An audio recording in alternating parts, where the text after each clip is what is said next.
일단 주보 뒤에 이걸 잠깐 먼저 보시면 오늘은 고난주일입니다. 그런데 최근에 들어와서 이 개신교 쪽에는 고난이란 말을 왜 자꾸 쓰냐? 그래서 종려주일이라는 표현을 많이 쓰고요. 요 바로 앞에 있는 천주교는 그래도 끝없이 순환주일이라고 명합니다. 저는 고난주일이 옳은 표현이라고 생각합니다.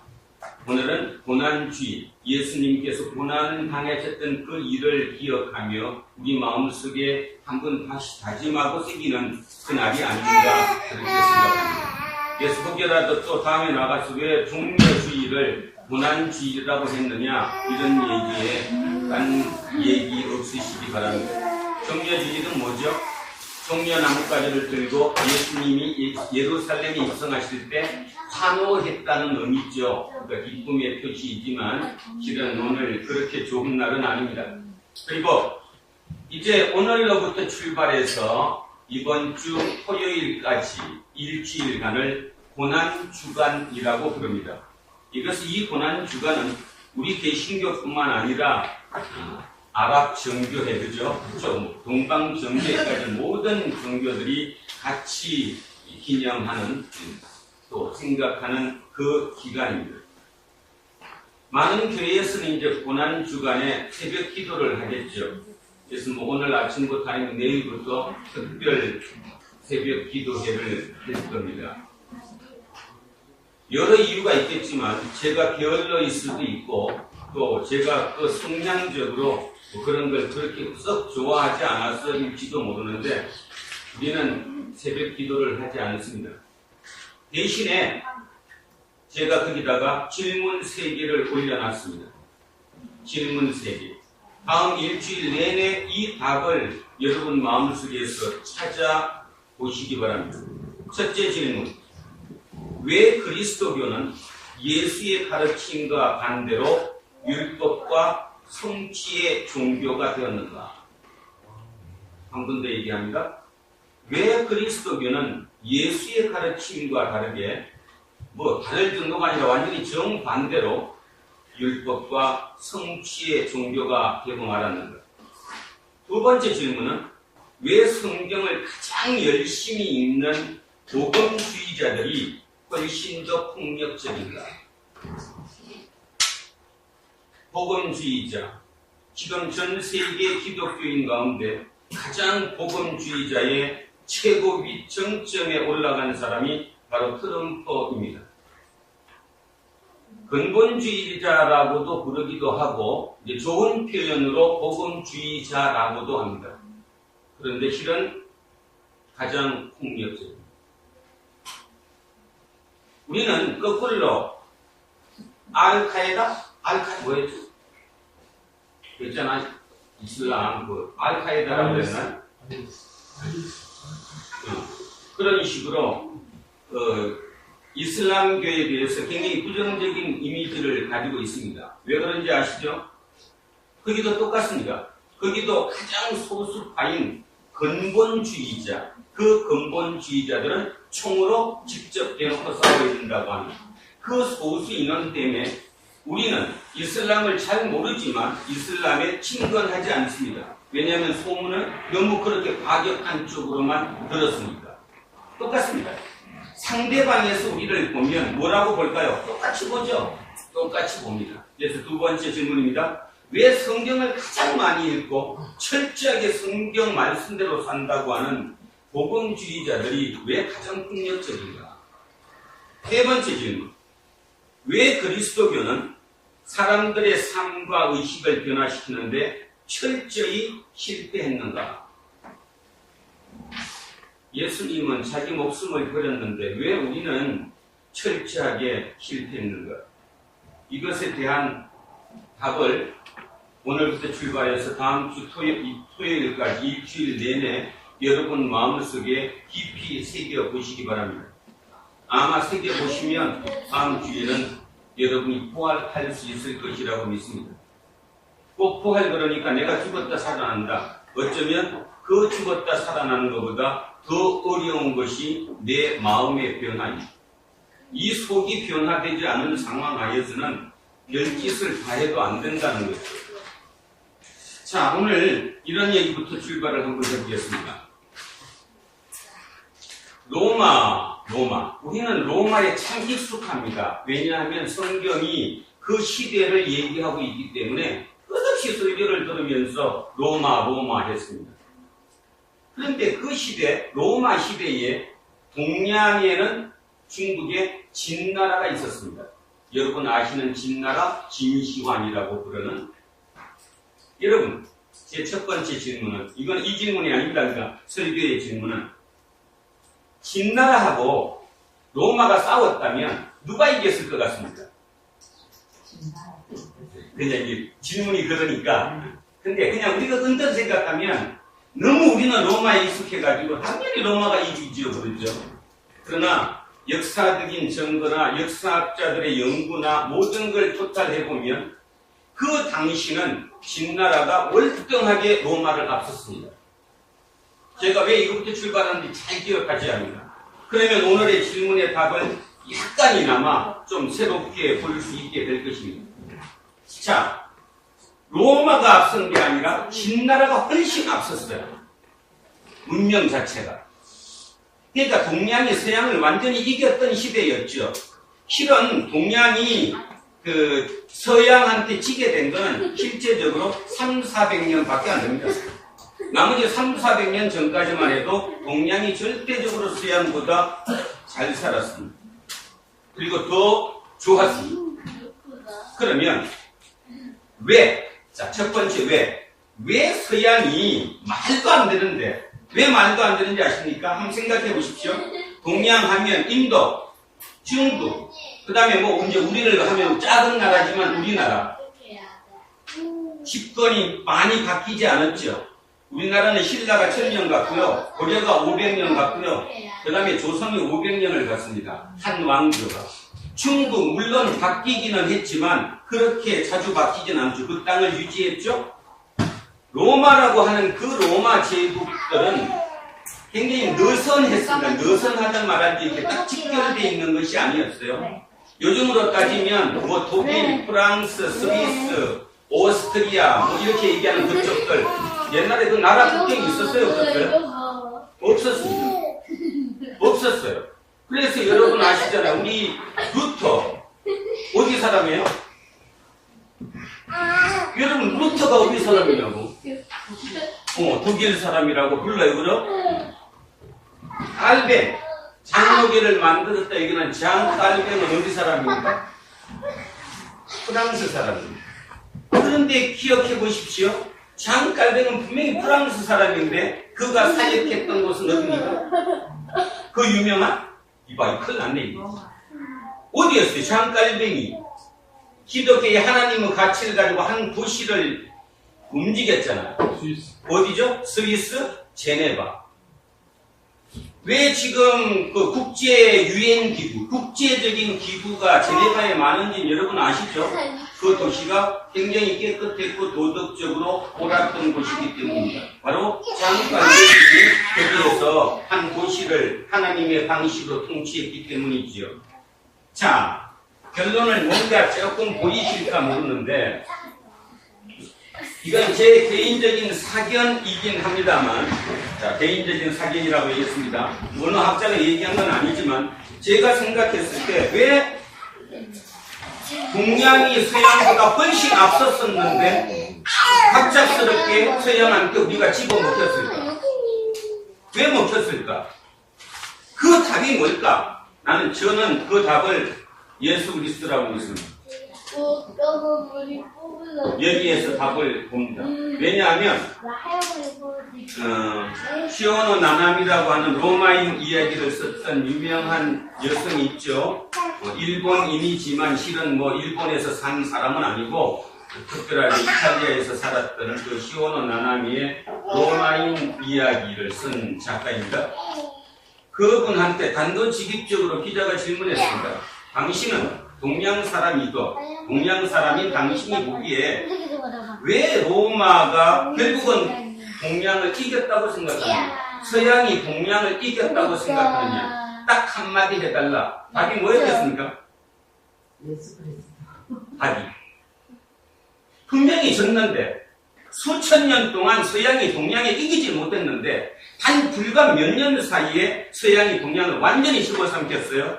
그것도 16세기 이후부터 채권에 들어와서 원인이 뭐냐? 딱 하나만 집어달라. 시오노 나나미의 답은 이렇게 하면은 노블레스 오블리주스. 딱 한마디. 뭔 뜻이죠? 위에 있는 계급 있는 윗사람이 밑에 사람들 같이 먹고 살았다는 거죠. 그런데 동양은 어땠어요? 양반이 쌍놈을 철저하게 이용했던. 결국은 뭐였냐면 내부적인 문제였다는 거죠. 내부적인 문제. 그렇다면 이제 그러니까 제가 거기서 아이디어를 얻은 거예요. 그 시오노 나나미의 답이 맞다고 가정한다면 그러면 도대체 로마라는 그 나라는 이탈리아라는 그 나라는 어떻게 해서 그걸 생겼냐 이 말이. 실은 여러분 아시잖아요. 그쪽이 더 우리보다 더 야만족이 더 많지 않았어요? 캐릭터 좀 그죠? 그런 것처럼. 근데 왜 그들은 갑자기 그게 바뀌었을까라는 거죠. 뭡니까? 기독교죠. 뭐 다른 이유가 없잖아요. 기독교. 제가 오늘 이 고난주일 날 저와 여러분이 하나가 되기 위해서 말씀드리는 것은 우리 지금 진짜 깊이 반성해야 한다는 것이고 우리마저 만약에 놓치고 나면 우리 진짜 답이 없는 시대를 살아가기 때문에 큰일 난다는 얘기를 해드리고 있습니다. 자, 한국으로 돌아오겠습니다. 전직 대통령 연거푸 두 사람이 지금 감옥에 갇혀 있습니다. 구치소에 있죠. 세계 역사상 이례가 없죠. 어떻게 한 나라의 통치자 두 명이 동시에 같은 시간대에 같은 구치소에 있냐고요. 구치소는 틀리지만. 자, 이게 뭘까요? 이게 뭔 얘기일까요? 단순히 한국만의 얘기일까요? 저는 그렇게 보지 않습니다. 성경의 개념으로 본다면 절대 이게 단순한 우리나라의 문제만은 아니라는 거죠. 뭐의 문제입니까? 전 세계적인 생각의, 사상의, 가치의 문제가 지금 불거진 거예요. 그 가치의 문제가 뭡니까? 결국은 자본주의인데 자본주의 중에 신자유주의라고 얘기하는 거죠. 신자유주의가 무조건 그냥 먹히는 대로 다 잡아먹는 그 문제가 같이 연결고리로 연결돼 있는 가운데서 와중에 막 터져 나오는 거죠. 자, 영국 같은 경우도 예전에는 뭐였는데? 진보 쪽이, 그래서 조금은 진보적인 쪽이 정권을 잡았었는데 철두철미하게 보수 쪽으로 돌아갔죠. 미국 마찬가지 진보 쪽에서 있던 그것이 완전한 절대적인 우파라고 부르는 절대 우익으로 가버리죠. 모든 게 그렇게 돌아갑니다. 그런데요, 저는 요즘 지난 한 주간 묵상하면서 내가 오늘 이 설교는 꼭 해야 되겠다고 생각을 했습니다. 혹시 이 설교를 들으면서 여러분은 이렇게 얘기할지 모릅니다. 목사가 설교를 해야지, 성경 말씀을 전해야지, 무슨 세상 얘기를 하냐? 아니요.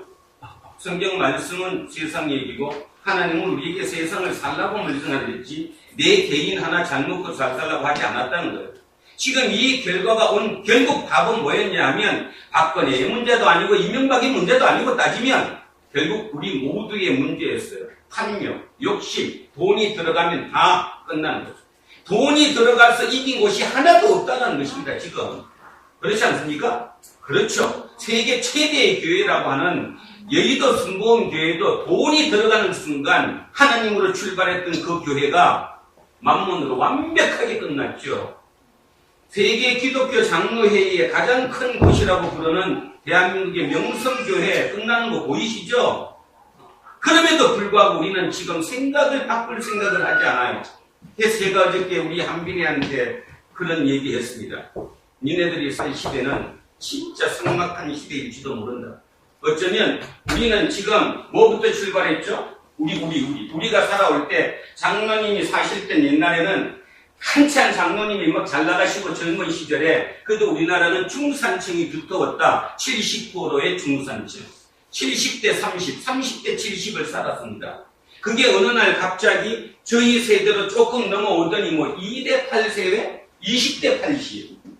여기까지는 괜찮았어요. 그죠? 그게 오더니 어느 날 문득 그냥 10대 90. 지금은 얼마입니까? 지금은 3대 97. 예. 그냥 눈 깜짝할 사이고. 얼마 사시지도 않았는데. 우리 권사님 얼마 살 싸지 젊으시잖아. 얼굴 보시려니까 젊지. 그런데 저 산, 그 산 동안에 저런 모든 것을 자기도 모르게 그냥 수수지 변화온 거예요. 변화 왔어요. 지금 이제 마지막 미래, 앞으로 10년 뒤 얼마라고 얘기합니까? 99.7대 0.03. 여기까지 가버리면 뭐 어떤 문제가 나올까요? 절대로 이 사람은 인간 대접 안 합니다. 뭘 보면 비교할 수 있냐 하면 그 유발 하라리 얘기를 보면 이해할 수 있어요. 그 문장을 잘 읽어보면 그 사람의 취지로 따져보면 인간이 호모 사피엔스가 네안데르탈인을 이기고 승리한 다음에 짐승을 길들여서 동등한 짐승으로 보지 않았죠. 동등하게 취급 안 했잖아. 개를 막 발로 막 차고 그지. 요즘이 조금 좋아졌지만 똑같이 0.03이 됐을 때 그들은 우리를 인간으로 취급할까? 안 하죠. 왜 안 하느냐? 능력이 모자라는데. 머리가 좋아? 옛날에 머리 좋으면 그래도 뭐 써먹기라도 했지. 버릴 때 버리더라도. 지금은 머리 좋은 거 AI가 다 있는데 뭐 하는 힘? 로봇 얼마나 힘센데. 그냥 번쩍 들면 한꺼번에 다 드는데. 쟤네들이 살아가는 세계. 근데 우리는 절대로 그렇지 않을 거라고 속으로 얘기하는 거죠. 아니요? 아닙니다. 절대는 건 없습니다. 그래서 결국은 지금 이거를 다시 돌려야 된다라는 거죠. 돌리는 방법. 자, 방법을 제가 얘기하는 겁니다. 예수님이 하신 방법이 뭐였느냐? 거북이하고 토끼가 경주하면 누가 이깁니까? 국문인가요? 토끼가.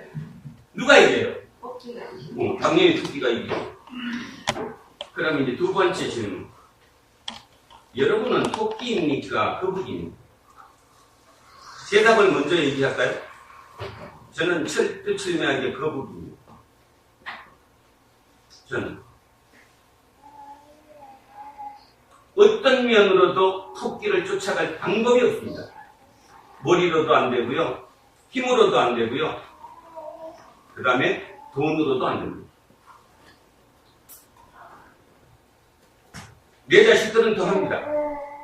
왜 더 하냐 하면 그래도 나는 깡이라도 갖고 있는데 내 자식들은 그 깡마저도 기억이 하나 떨어져 나갔어요. 떨어져 나가면. 자, 그렇다면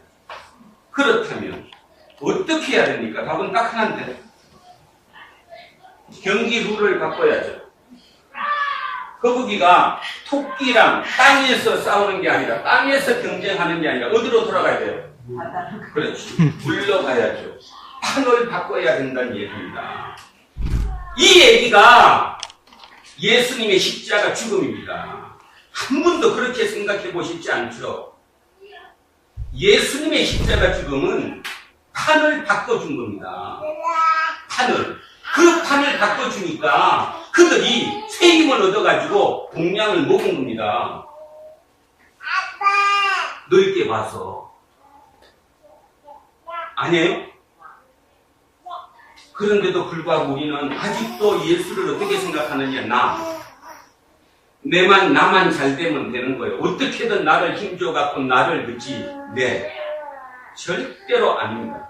절대로 아닌 거. 그래서 오늘 저는 이 애들한테 맨날 얘기합니다. 내가 니들 갖고 꿈을 꾼다. 자, 꿈을 꾸는데 판을 바꾸는 사람은 예수님처럼 갈릴리 촌놈들하고 뒤집었지. 절대로 갈릴리의 촌놈이 아닌 예수님께서 예루살렘의 뛰어난 실력자들하고 뒤집지 못했다는 거죠. 왜 못했느냐 하면 그들은 사고가 되지 않기 때문입니다. 사람의 좋고 나쁨의 문제가 아니라 그들은 그 사고를 할 수 없기 때문이에요. 철저하게 고통도 당해보지 않았고 좋았기 때문에.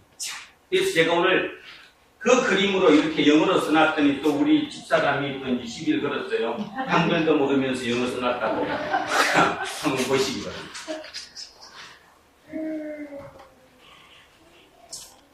굿. 좋은 거죠? 그레이트입니다. 대부분의 사람들은, 그러니까 대부분입니다. 대부분의 사람들은 삶 자체는 not easy죠. 보통입니다. 삶이 뭐 적은 게 어딨어. 삶의 시작은 이유 불문 not easy죠. 쉽지 않다는 겁니다. 그래서 불교에서는 삶이 뭐라고요? 고해라고도 얘기하죠. 고해입니다. 고해. 그런데 사람들은 끝없이 여기에서 일로 갑니다. 목표가.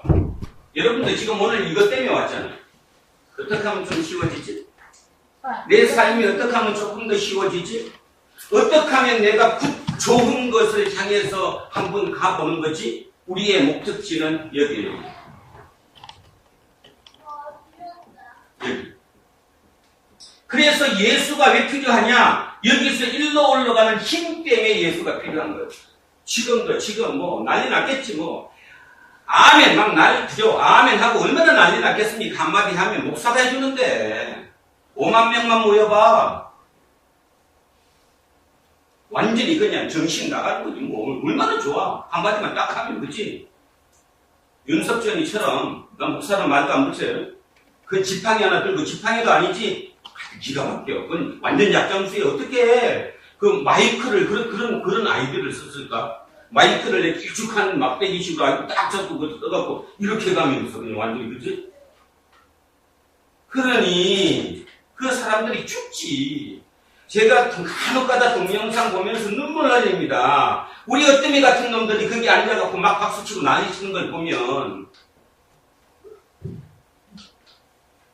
그죠? 진짜 눈물 안 납니까? 정신 차리시랍니까? 자, 모두가 얘기입니다. 얘기를 얘기입니다. 그런데요, 간혹 가다가 여기에서 도로 추락을 합니다. 여기까지는 잘 갔는데 이렇게 추락. 그래서 사람들은 계속 여기 추락했다 올라가 이거 하고 평생을 살아요. 그런데 진짜 간혹 어떤 사람들은 여기서 추락할 때 이건 무슨 의미가 있는 거 아니야? 이거 왜 그럴까? 해서 일로 갑니다. 이왕 추락할 거 뭐를 추구하자? 위대함을 추구해보자는 거죠. 많습니다. 우리 주변에 가만히 보면 다 올라갔던 사람이 그 사람. 특히 오늘 제가 설교하고자 하고 우리가 지금까지 듣고 있는 사도 바울은 이 케이스죠. 그죠? 사도 바울은 여기 있던 사람이잖아요. 뭐 부모 잘 만나서 돈도 많고 그 뒤에 최고 학벌도 가지고 있고 뭐 그죠? 젊은 때 승승장구했고 그래도 그 젊은 사람이 나이 30 정도에 된 사람이 대제사장에 가가지고 나한테 권한을 주십시오. 내가 다 잡아오겠습니다. 할 정도의 파워풀을 하려면 그는 철저히 여기 있었던 사람인데 어느 날 갑자기 마음의 변화를 일으켜서 이쪽을 향해 가게 됩니다. 드문. 그다음 세 번째. 예수님은 그러면 어떤 사람이냐? 이렇게 이제 여러분들 오해하기 시작해요. 예수님이 신이잖아. 이렇게 얘기하면 이제 할 말은 없어지는 거고요. 예수님이 신이잖아. 그렇게 가는 순간 우리 신앙은 멀어집니다. 왜냐하면 우리는 따를 수 없기 때문이죠. 어떻게 내가 신을 따릅니까? 내 하나 몸도 간수 못하는데. 아침에 6시 때리던 울릴 때 나는 꼭 일어나야지 하는데도 10분 더 있다가 일어나는 놈이에요. 그죠? 조금만 더 자고 일어나야지. 그리고 때리던 아무리 울려도 딱 10분만 더 자야지. 그리고 눈 뜨면 30분 지나고. 그게 인간인데 무슨 하물며 그치? 그러겠어요. 예수님은 철저하게 인간으로 살았다는 말 때문에 저는 예수를 믿습니다. 실제로. 진짜 예수가 신이었다면 저는 예수 안 믿어요. 왜냐하면 어떻게 신을 내가 따라가? 못 따라가니까. 그런데 특별한 몇 사람들은 여기서 바로 일로 가버립니다. 왜? 이왕 고생할 거, 이왕 고생할 거, 그래도 폼 잡고 해야지. 있죠. 우리 주변에 있습니다. 간혹 보면 있습니다. 우리 주변에. 그래서 지금 케이스가 세 가지인데 가장 많은 케이스가 절대적으로 여기가 나와요. 이게 일본이에요. 그 다음에 여기 간혹 가다 진짜 간혹 가다가 여기가 2번. 여기가 3번이겠죠. 3번. 3번으로 갔던 사람 중에 기적적으로 성인이 된 사람은 일로 올라가겠지, 일로. 뭐 공자라든가 뭐 소크라테스라든가 우리가 얘기하는 석가모니라든가, 그죠? 그건 우리 인간으로는 내가 볼 때는 없다고 보는 거고, 결국 셋 중에 하나를 택하는 것이다 라는 겁니다. 셋 중에 하나를 택한다. 좀 쇼크 있는 사람도 있겠죠. 왜냐하면 예수는 편하려고 믿는 건데 왜 예수 때문에 내가 저 길을 가야 돼? 하는 거죠. 그런데요, 십자가가 뭡니까? 십자가는 예수님께서 십자가의 얘기를 듣는다 합시다. 십자가는 첫째, 하나님의 죽음입니다. 이런 말 써서 죄송하지만 그래도 알아야 되니까. 제가 생각해볼 때 십자가는 하늘의 죽음이, 두 번째 인간의 죽음이. 이게 먼저 커요. 하나님의 죽음. 그럼 어떻게 신이 죽느냐? 그러면 가만히 생각해 보세요. 우리가 예수 그리스도를 하나님의 아들 신이라고 부른다면 신이 죽은 거지. 근데 한 번도 여러분들은 신이 죽었다고 생각 안 하잖아요. 신이 죽었어요. 누구를 위해서? 나를 위해서. 그럼 이게 또 오해가 생겨요. 어떻게 나를 위해서 내가 죽는 걸 언제 봤어? 그 의미가 뭔지 알아야죠. 신이 왜 죽었을까? 신이 인간한테 져준 거예요. 내가 죽었어요.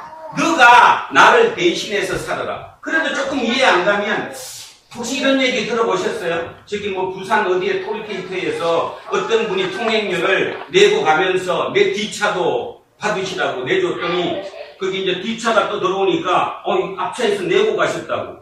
그러니까 분명히 자기가 냈지만 결국 자기 거를 낸 거예요? 뒷차를 낸 거예요?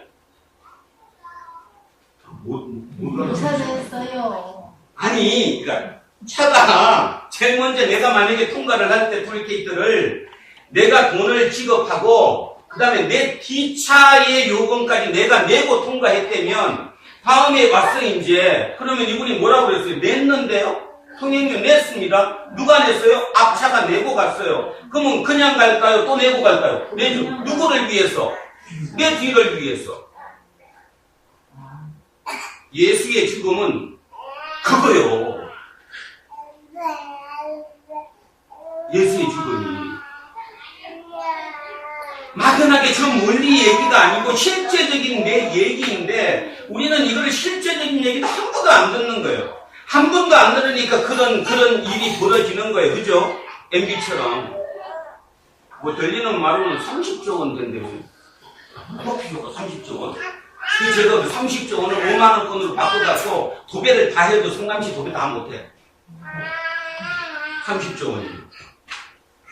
왜 필요할까 그게? 장로님이 그게 왜 필요했을까? 근데 날마다 그 간증을 하고 했었는데 나는 하나님 때문에 복받았다고? 그 권사님하고 어떻게 교회에서 명품 백을 선물로 받을까? 그 심하게는 목사를 잘라버릴까? 대통령 되고 목사 잘랐잖아요. 그죠? 그리고 신학대학 교수하던 김모모 목사를 데리고 와서 앉히는 장로, 그 정도의 권한이 있는 그 사람이 도대체 뭔 말이 그렇게 필요했을까? 하나님일까 그게 과연? 그런데 우리는 지금도 오늘도 이 자리에 오셔가지고 나도 거기까지 한번 가보자. 그 정도 벌자. 그만큼은 안 벌더라도 3천억이라도 벌자. 혹시 그러고 계신 거 아닌가 모르겠어요? 지금 얘기는 그 판을 바꾼 건데, 거북이와 토끼의 경기에서 판을 바꿔준 건데, 예수 그리스도가 우리에게 얘기하는 것은 내가 죽어줄 테니까, 신인 내가 죽어줄 테니까 인간인 너희들은 나를 따르라. 내가 표값 내주고 갈 테니까 너 스스로 자기 십자가만 지고 그것만 내라. 생각할 거 그건 너 때문에 낸 게 아니라 네 거는 내가 이미 냈는데 너는 다음 사람을 위해서 내는 거다. 맞잖아요. 저는 이것만 회복되면 대한민국이 세계를 지배할 수 있을 것이라고 믿습니다. 진짜 믿습니다. 진짜 지금이 예수의 가치가 진짜 필요할 때라고 믿습니다. 예수의 가치가. 그러면 정준이 예기, 제기, 걔들 잘 삽니다. 그런데 우리는 지금 그 생각 안 해요. 그 생각을 하는 게 아니라 그저 눈앞에 보이는 걸 먼저 하고 산다는 거예요. 그래서 예수님이 돌아가신 게 뭐냐? 자, 첫 번째, 하나님의 죽음입니다. 신이 죽었어요. 왜 죽으셨느냐? 나를 위해서. 그 말의 의미를 좀 전에 제가 얘기했던 식으로 통행료를 내가 먼저 내고 가셨기 때문에 내가 안 낸다는 것이 아니라 내가 내는 것은 내 다음 사람을 위해서 내는 것이라는 그 개념을 의미를 이해한다면 예수의 죽음이 왜 나를 대신 죽었는가에 대한 조그만 실마리가 되지 않을까 생각합니다. 한번 생각해 보시기 바랍니다. 고난주일 일주일 내내 의미를 한 번쯤 다시 한번 생각해 보시기 바랍니다. 두 번째는 철저하게 예수님은 인간의 죽음이었어요. 왜냐하면 그 고통, 그 살이 찔리고 피가 흐르고 하는 그 고통을 그대로 우리와 똑같이 했기 때문에 만약에 예수님이 신이니까 그 고통을 조금이라도 줄였다면 우리는 예수로 믿지 않죠. 아니 어차피 우리는 막 믿으니까 관계없고 진짜 예수님의 제자들은 그를 스승으로 받들지 않죠. 왜 예수님의 제자 12명 그 무식한 사람들이 그를 메시아라고 인정했을까? 그 모습에서 어떻게 저럴 수 있지? 그래도 너무 좀 너무 멀면 우리 주변에 가만 생각해도 됩니다. 저는 누구 생각하느냐 하면 두 사람을 생각합니다. 어저께 이거 생각하면서 이제 우리 아이들 때문에 두 사람을 생각하게 해봤어요. 한 사람은 누구냐 하면 스즈키 이치로입니다. 이치로. 일본 야구 선수. 지금 45인데 원래 또 프로 일본 메이저리그에 또 1년 계약 연장했습니다. 계약했어요. 50까지 하겠대요. 그 정도 되면요, 주변의 동료나 어느 누구든 그냥 절로 고개 숙입니다. 절로. 도저히 내가 따라가지는 못하지만 인간이니까 누군가는 나도 저렇게 한번 해보고 싶다 하는 걸 같죠. 그것이 그레이트입니다. 그냥 굿이 아니라 그레이트. 예수가 삶의 모습 3년 공생애였지만 그 사시는 모습과 마지막에 자기 발로 가서 십자가에 달리는 그 모습을 보고 12명의 제자들은 그냥 한 방에 갔습니다. 그냥 절로 메시아. 뭐가 바뀌었어요? 판이 바뀌었죠. 지금까지 메시아는 이기는 판. 맞아요? 그죠? 정치적으로 이겨서 로마에서 지배해서 통치해서 벗어나는 그 판만 생각했었는데 그 판으로 따지면 예수는 절대로 메시아가 아닌데 다시 얘기하면 거북이하고 토끼의 경기에서 땅이 아니면 토끼가 왕이었는데 판을 바꿨잖아요. 어디 판으로? 물로. 이제는 누가 이겨요? 판이 바뀌어서 지금 물로 누가 이깁니까? 거북이가 이기죠. 이제는 토끼가 나를 절대로 쫓아오지 못하죠. 맞잖아요? 12명의 예수님의 제자들은 예수님의 죽음을 보고 그걸 그냥 온 거예요, 마음속에. 그러니 예수가 나를 따르라는 그 말이 들렸을까요? 안 들렸을까요? 그냥 들렸죠. 우리 듣는 거랑 게임이 틀리죠. 우리는 지금 들으려고 예수가 별짓 다 해도 안 되니까. 왜 안 되느냐 하면 여러분 스스로 판을 지금 못 바꾸고 있기 때문에. 저도 오늘 이 설교할 때까지 목사로시 11년 걸렸고요. 그죠? 나이로 따져서 60년 걸렸습니다. 이제 겨우 저도 30대를 보냈고 40대를 보냈고요. 어느 누구보다도 더 치열하게 세상에서 이기는 게 제 목적이었고요. 제가 강의하면 우리 수강생들한테 진짜 제대로 성공해보라는, 진짜 경쟁력을 가지라는 그것이 제 메시지예요. 근데 요즘 이제 진짜 딱 1년 만에 이 골방에 들어간 1년 만에 예수가 보이기 시작했어요. 이제 진짜 십자가가 뭔지 조금은 알 것 같아요. 부탁드리고 싶은 거, 여러분도 제가 경험했던 이 예수를 조금씩이라도 한번 이해에 따라나 한번 가보는 고난주간 되었으면 참 좋겠습니다. 그렇지 않으면 우리는 미래가 없습니다. 이건 단순히 개인의 문제가 아니라 나 개인의 문제도 아니에요. 나 개인만 구원받으면 뭐 할 거예요? 누구죠? 나 혼자면 잘 살면 뭐지? 뭐였지? 이영호 집사님 뭐였어? 전우리 전우이익, 나 혼자만 잘 살면 있잖아, 그 어린이 동화 나 혼자만 잘 살면 무한가 그 전우이익 그 작가가 썼던 그런 것처럼 진짜 말 그대로 나 혼자만 구원 받으면 뭐 할 거예요? 그리고 나 혼자 구원 받을 수가 없어요. 왜냐하면 우리는 섞여서 사는데 나 혼자 저 외딴 섬에 홀로 사는 것도 아니고 자연인처럼 저 산속에 들어가서 혼자 사는 게 아니라서 절대로 나 혼자서 구원받을 수 없어요. 그렇다면 결국은 같이 더불어서 우리 모두가 구원받는 그 세상을 만들어야 되는 건데 그 세상의 의미가 무엇이냐 이거죠. 결국 결론, 오늘 답의 결론입니다. 우리는 뭐를 추구해야 합니까? 그레이트를 추구해야 합니다. 우리의 목표는 굿이 아닙니다. 예수 그리스도는 처음부터 일로 가셨던 분입니다. 일로 가셨던 분. 철저하게 인간으로 죽으셨어요. 모든 고통을 다 당하시고 아픔을 다 당하시고 그게 얼마나 끔찍했으면 아버지 아까 배웠죠? 아까 했죠? 엘리 엘리 라마 사막하니 그죠? 나를 피해달라고 할 정도로 그랬더니 어떤 사람들은 그 얘기를 두고 또 이렇게 쓴 그 작가들도 있어요. 소크라테스는 사역을 주니까 웃으면서 친구한테 나 누가 저기한테 닭 한 마리 빌렸는데 그거 갚아줄래? 그지? 그거 부탁하고 그냥 기쁨으로 마시고 죽었는데 예수는 왜 그렇게 죽었느냐?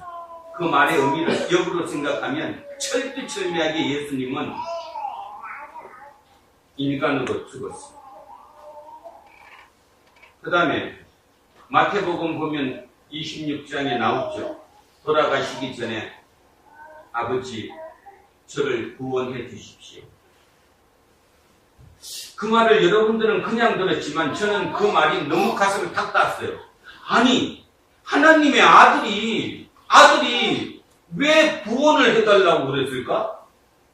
그 말의 의미는 그 정도로 마지막에는 우리와 똑같은 불안 속에 길까 아닐까? 왜냐하면 예수님이 아무리 바보라도 그 당시에 기본 룰은 뭡니까? 십자가 나무에 달린 거는 뭐예요? 저주잖아요. 그걸 알고 있는 사람이 어떻게 그 길을 달리겠어요? 또 그렇게 달리면 안 되는 거지. 근데도 그거 달렸다 말입니다. 그리고 진짜 나를 구원해 달라고.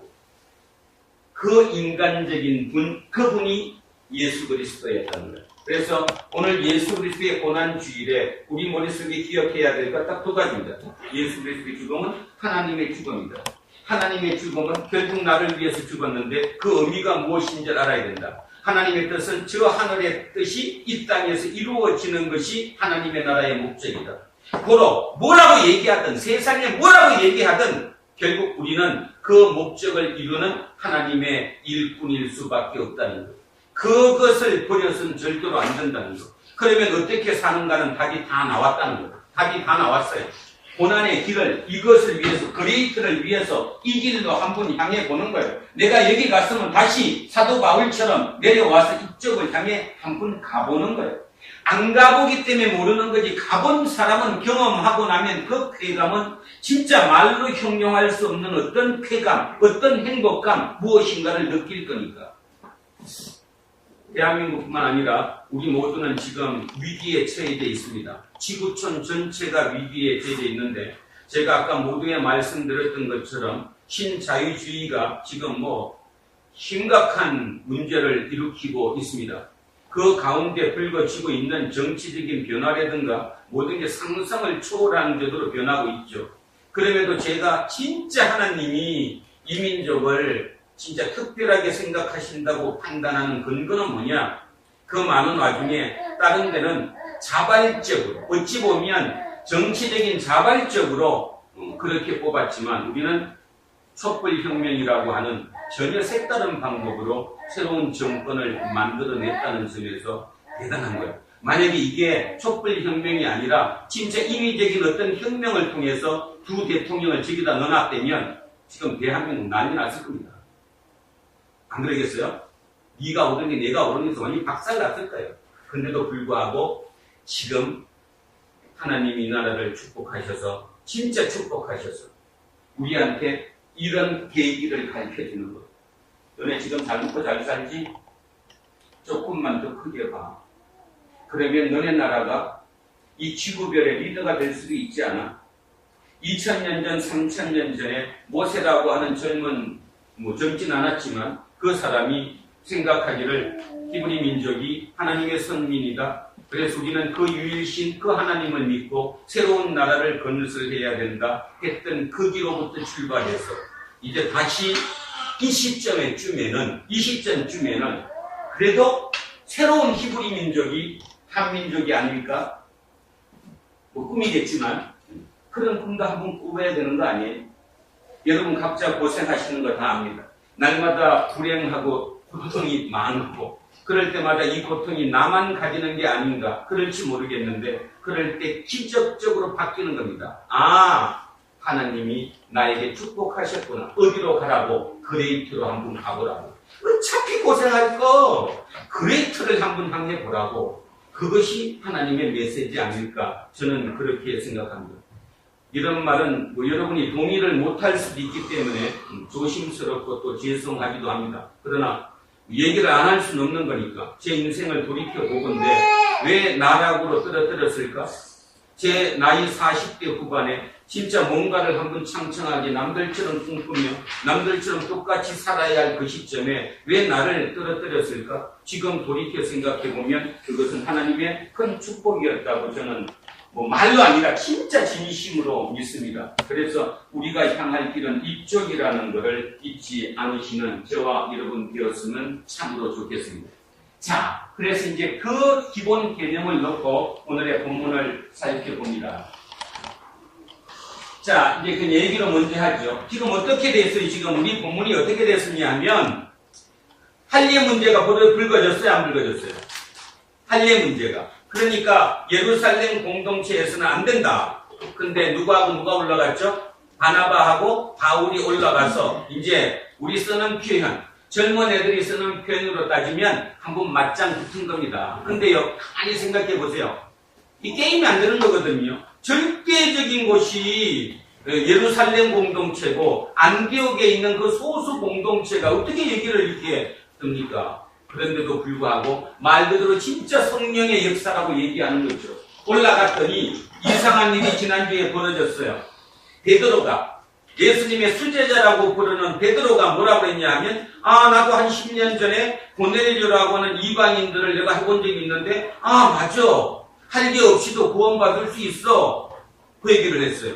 그랬더니 거기다가 또 더하게 예수님의 친동생인 예루살렘 공동체의 좌장이었던 야고보가 일어나서 이제는 거기에 뒷받침까지 해주는 거죠. 성경 말씀에 이런 말씀이 있어. 그게 진짜야. 말씀대로 지금 이루어져 가는 거야. 확정했잖아요. 그리고 이제 오늘 어떻게 됐냐 하면 편지를 쓴 거예요. 편지를 써가지고 편지를 붙이는 내용이죠. 자, 읽습니다. 사도와 장로와 온 교회가 그 중에서 사람들을 택해 바울과 바나바와 함께 안디옥으로 보내기를 결정하니 곧 형제 중에 인도자인 바사바라는 유다와 실라더라. 요 두 사람 기억하십시오. 누구하고 누구?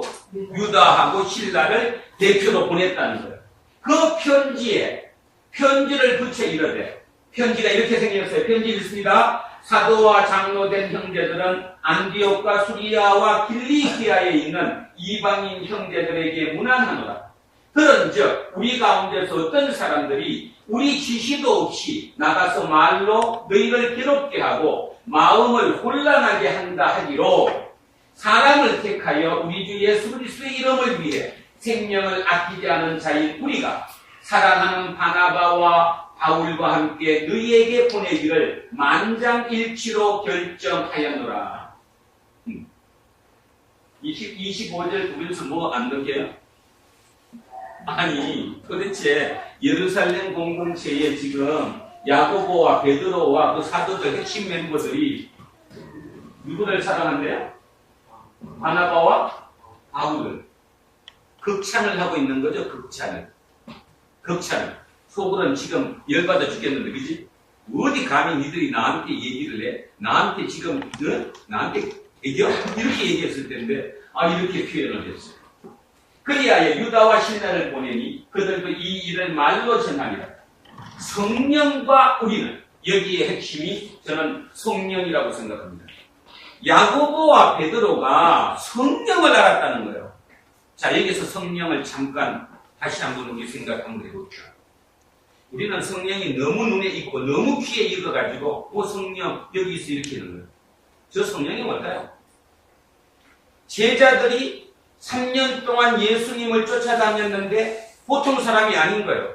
하는 태도나 모든 하는 일이 이거 범상하진 않은 거예요. 근데 뭐 바보 중에 생바보죠, 그죠? 자기가 죽겠다고 찾아가서 십자가에 죽는 걸 보고 야, 저 사람 뭐 이상하다, 말도 안 된다. 그런데 그 분이 돌아가시고 십자가에 돌아가신 다음에 부활의 모습으로 나타난 거예요. 그러니 뭐예요? 모든 게 끝났잖아요.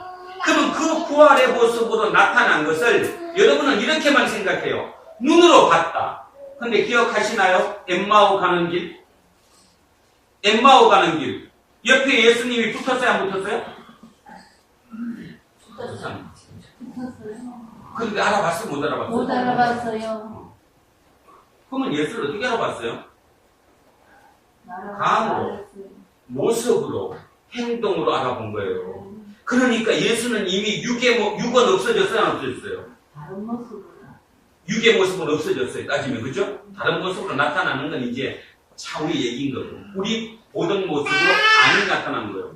그러면 그분이 나랑 같이 있다는 걸 어떻게 표현해야 돼요? 성령. 영과 함께 있다고 표현할 수밖에 없는 거예요. 그래서 성령이 나온 거예요.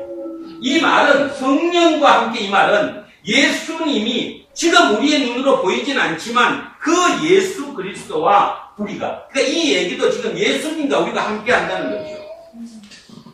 그러면 우리도 마찬가지라는 겁니다. 어떤 일을 할 때마다 주님 해야 돼요, 안 해야 돼요? 누구한테 물어봐요? 내 속에 계신 성령, 예수님께 물어보는 거지. 그리고 그 길을 따라서 가라, 이 소리잖아요. 성령과 우리는 이 요긴한 것들 외에는 아무 짐도 너희에게 지우지 아니하는 것이 옳은 줄 알았노니. 자, 몇 개가 나왔어요? 우상의 제물, 피, 목매어 죽인 거, 음행을 멀리하라. 자, 뭔 뜻입니까? 다른 건 다 해도 좋다. 그러니까 뭐도 건드리지 않겠다. 할례 안 받은 그 얘기도 우리는 노타치 하겠다. 단지 그럼에도 불구하고 예수 공동체는 요거는 지켜줘라. 자, 첫째 뭐예요? 우상의 제물. 이 뭔 뜻일까요, 이게?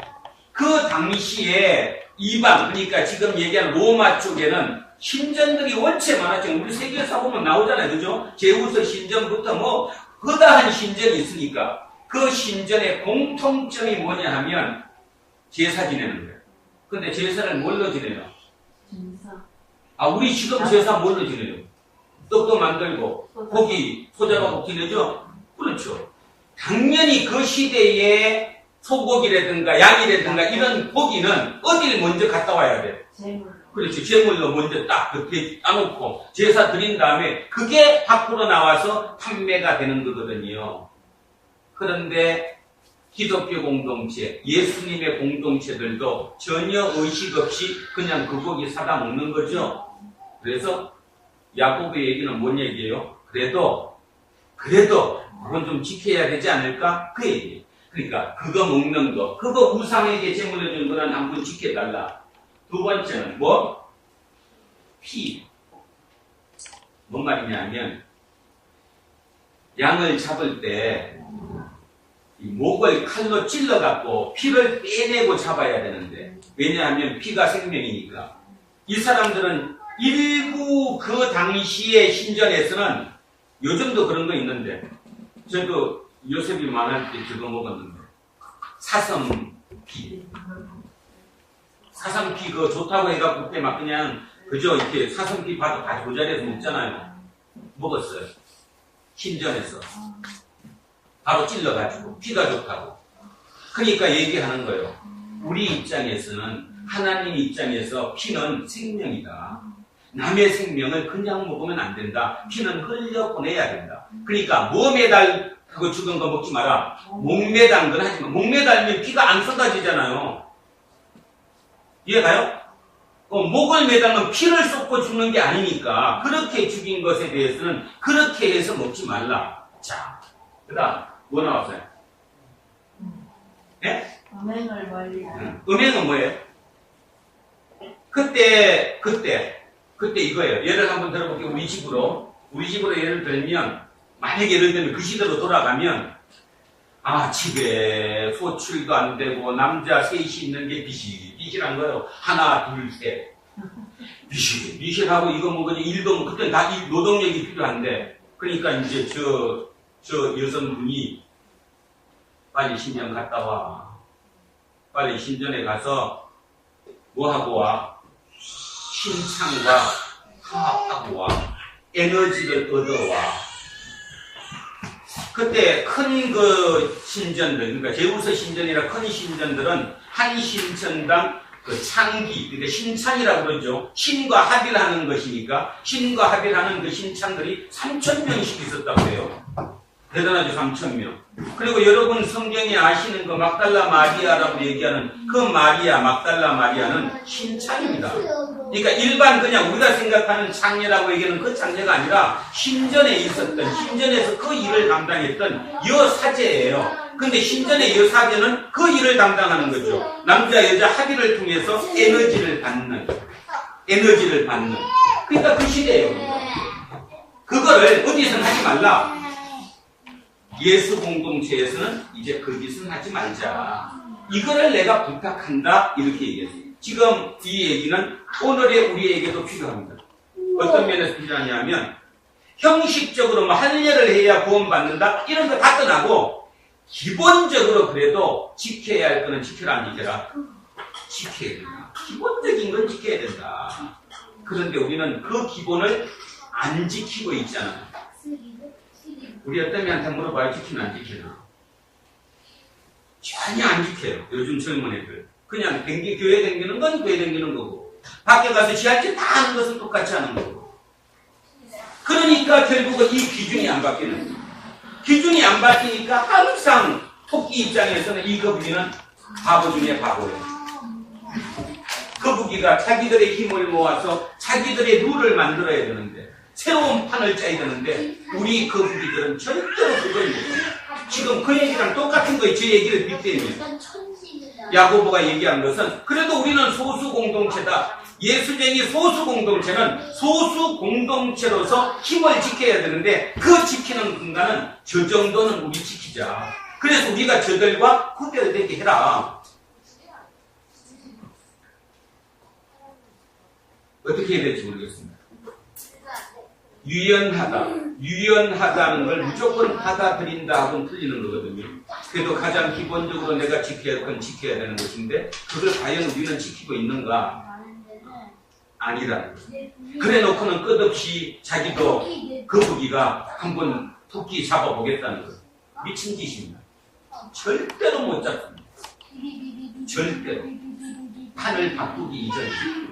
그래서 우리는 지금 우리 판을 바꾸는 것을 원해야 되고 판을 바꾸는 우리들 입장에서는 우리는 진정한 거북이니까. 그래서 내가 얘들한테 맨날 얘기해 수업하면서 너네 은행 이동 이 꼴짝에 진짜 거북이 중에 가장 약한 거북이가 그게 장점이 되어서 너희들이 뒤져볼 수 있다는 거예요. 판을 바꾸기만 하면 물로만 옮겨가면 그 판을 우리가 만들기만 하면. 자, 그래서 그 얘기입니다. 무상의 재물 피 목매어 죽인 거 음행을 멀리할지니라. 이에 스스로 삼가면 잘되리라. 평안함을 원하노라. 이렇게 나왔는데 이제 요즘 그 새로운 성경 번역에는 안녕히 계십시오. 이제 이렇게 인사하고 끝나는 거예요. 그들이 작별하고 안디옥에 내려가 무리를 모은 후에 편지를 이제 안디옥에 전하니 읽고 그 위로한 말을 기뻐하더라. 32.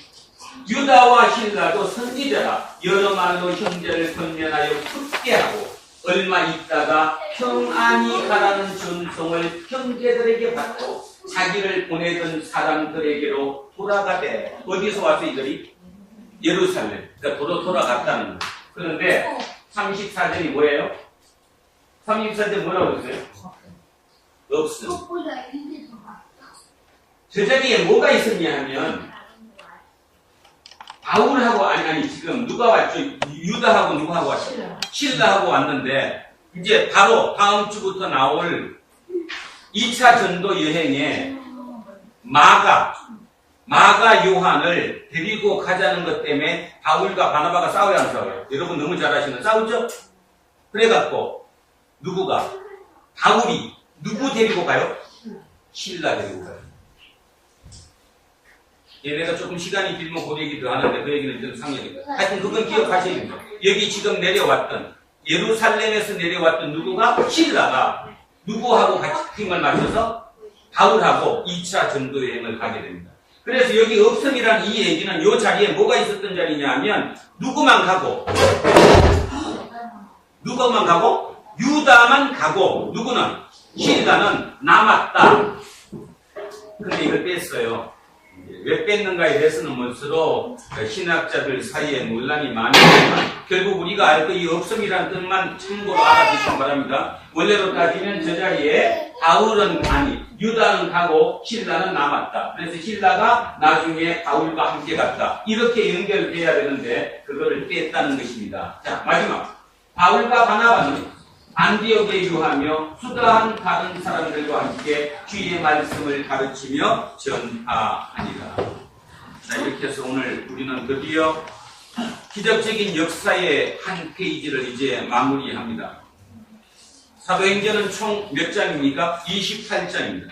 그 중에 절반 딱 나눠서 14장까지는 말 그대로 예루살렘 공동체를 중심으로 한 얘기고 15장부터 오늘 이제 이후부터는 모든 게 누구 중심으로 나옵니까? 사도 바울 중심으로 이제 진행되어 봅니다. 그거의 핵심이 오늘 이 편지라는 사실이죠. 그래서 이 편지의 핵심은 뭐가 바뀌었어요? 판이 바뀌었어요. 판이 바뀌었다고. 할례를 받아야 한다는 그 판에서 안 해도 된다고 하는 판으로 판이 완전히 뒤집어진 거예요.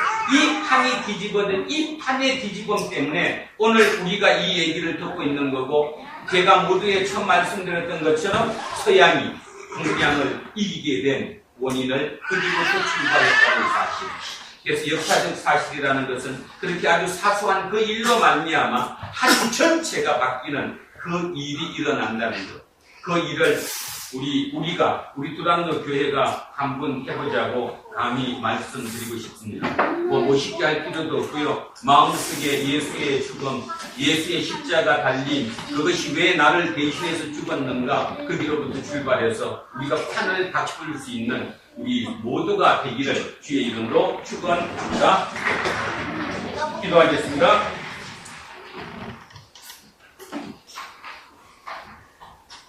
십자가의 죽음으로 말미암아 육의 몸을 없애시고 우리 모두 각자의 마음에 영의 모습으로 우리하고 임하고 계시는 성령님, 그 성령님이 바로 살아계신 예수 그리스도임을 믿습니다. 그 예수 그리스도의 죽음이 결국 하늘의 미랄이 땅에 떨어져 죽으면 영원히 한이 산다는 그 의미와 동일하게 우리 모두에게 임하고 계심을 믿습니다. 지금 세상은 위험합니다. 대한민국도 위험합니다. 그러나 이 모든 과정 중에서도 진짜 예수 그리스도의 생각과 그 가치와 그 부활의 모습을 우리 마음속에 간직한 그 사람들에 의해 새롭게 부활될 줄로 믿습니다. 우리 두란노 공동체를 통해 다시 하나님 살아나시고 역사하시고 우리를 통해 이 땅을 바꾸어 주시옵소서. 감사드리며 거룩하신 우리 주 예수 그리스도 이름으로 기도합니다. 아멘.